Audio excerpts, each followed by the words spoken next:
Bonjour à toutes et à tous. Nous nous retrouvons pour la correction de la deuxième partie du chapitre 3 qui porte sur l'affirmation du pouvoir des rois de France au Moyen-Âge.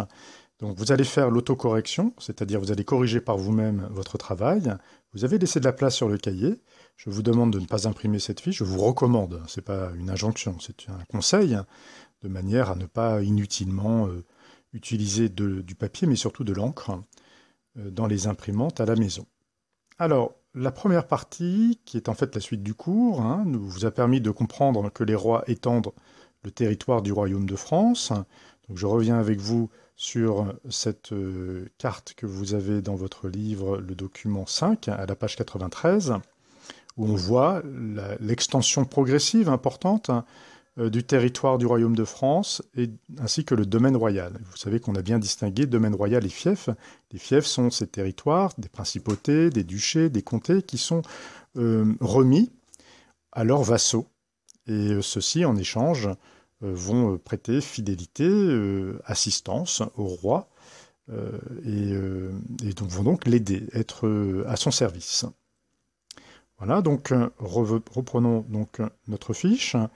Le passage du paragraphe A, page 92, qui illustre ces trois cartes est le suivant. Progressivement, les Capétiens agrandissent le domaine royal. Voilà ce qu'il fallait relever pour mettre en relation le texte et la carte. Et on voit bien ici que ce passage illustre bien ce que la carte nous montre. C'est ce qu'on appelle une mise en relation. C'était le but de l'exercice. Trouver dans un texte un passage qui illustre les cartes, qui dit la même chose, mais autrement. Alors, le roi d'Angleterre est présent, vous avez compris, il l'est depuis longtemps. Les Plantagenets, la dynastie des Plantagenets à la fin du XIIe siècle est très puissante en France, donc au XIIe siècle, à la fin du XIIe siècle. Et puis, du coup, les rois d'Angleterre conservent des fiefs, alors des fiefs, parce qu'ils les tiennent du roi de France. Ils sont, pour ces territoires-là, les vassaux du roi de France, jusqu'au XIIIe siècle.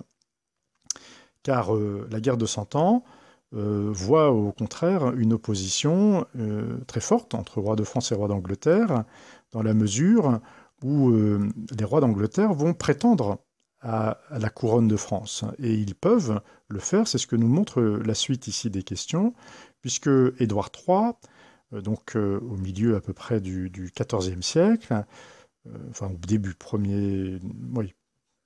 deuxième quart du XIVe siècle, Édouard III est en fait tout à fait en droit de revendiquer la couronne de France pour des raisons dynastiques, car il est le petit-fils de Philippe le Bel. Bon, par ailleurs, il y a des tensions, des conflits, justement, à propos de ces fiefs que possèdent les rois d'Angleterre dans le royaume de France. Donc tout cela amène, on ne va pas rentrer dans le détail, mais comprenez bien que tout cela amène à un conflit qui finalement va durer très longtemps, qui va être émaillé de périodes de paix et de périodes de guerre. Ce n'est pas vraiment une guerre au sens où elle n'aurait pas eu ne se serait pas arrêtée. Il y a énormément de pauses dans cette guerre, et les périodes de guerre à proprement parler sont d'ailleurs beaucoup plus courtes, beaucoup plus brèves que les périodes de paix. Il n'empêche que c'est un conflit qui dure, dont on ne voit pas de solution s'esquisser, si ce n'est qu'à un moment donné, la couronne de France, plus que le royaume, la couronne de France menace de passer entre les mains du roi d'Angleterre. Et on voit ainsi, avec ce qu'on appelle le traité de Troyes, ici, en 1420, la possibilité pour le roi d'Angleterre de porter les deux couronnes, en quelque sorte. C'est une union des deux royaumes. Donc c'est pas tout à fait exact lorsque je dis que le royaume de France menace de disparaître. Non, il ne disparaît pas. Simplement, il n'est plus entre les mains des rois de France. Il n'y a plus de roi de France, ou plutôt, le roi d'Angleterre devient roi de France. On aurait donc ici une union des deux couronnes. Et c'est cela que refuse précisément Jeanne d'Arc. C'est en cela que c'est un personnage important de l'histoire du royaume de France, dans la mesure où elle va donner en fait au prétendant au trône, qu'on appelle le dauphin, le futur Charles VII, elle va lui donner l'autorité qui lui manque grâce au sacre. Et on retrouve du coup ici l'importance du sacre à Reims. Alors c'est la raison pour laquelle je vous ai demandé de regarder la carte que vous avez à la page donc 91, où on voit bien sa chevauchée, c'est-à-dire toutes les étapes au cours desquelles elle va militairement réussir à, d'une part, battre les Anglais, pas définitivement, hein, mais suffisamment pour permettre à Charles VII d'être vraiment reconnu comme le roi légitime. Et donc cela change considérablement la situation. Et donc, je reviens... Oui, voilà. Ce que nous montre aussi cette carte, pardon, c'est qu'il y a aussi une guerre civile, en fait. Hein. Si la couronne de France a failli passer sous la tutelle du roi d'Angleterre, c'est bien parce que celui-ci a profité des divisions qui existaient à ce moment-là, entre les Bourguignons, entre les partisans du dauphin Charles VII, qu'on appelle aussi le parti des Armagnacs. Une véritable guerre civile qui n'a bien évidemment pas du tout aidé à consolider la situation des rois de France, et en particulier, encore une fois, de celui qu'on appelait le dauphin Charles VII. Au contraire, cela a considérablement affaibli la cause des rois de France à ce moment-là. Mais donc du coup, le rôle de Jeanne d'Arc a été de mettre un terme progressivement à cette division, du moins d'aider à la réconciliation, encore une fois, grâce à la légitimité que donne le sacre. Et puis petit à petit, les Anglais sont progressivement chassés du royaume de France. Les rois de France, Charles VII, vont reconquérir la plus grande part des territoires perdus depuis le commencement de cette guerre. En parallèle, et depuis le début du Moyen-Âge, c'est enfin notre grand roi, les rois de France mettent en place une administration beaucoup plus efficace. Vous avez pu le voir en faisant l'exercice d'approfondissement pour cette semaine déjà. Et du coup, les termes qu'il fallait utiliser pour compléter ce texte vous étaient déjà connus. Baillis, sénéchaux, le Parlement, la monnaie royale.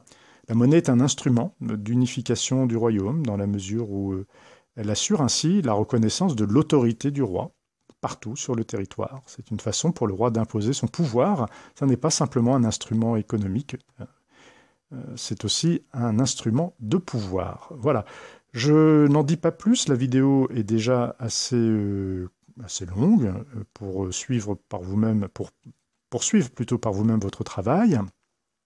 Vous verrez enfin, pour terminer, que le roi de France est beaucoup plus puissant finalement après la guerre de 100 ans, car au cours de cette guerre, et pour l'emporter, les rois ont progressivement mis en place un système d'impôts beaucoup plus nombreux et surtout permanent, ainsi qu'une armée qui, elle aussi, va devenir permanente, mieux organisée, non plus constituée de mercenaires,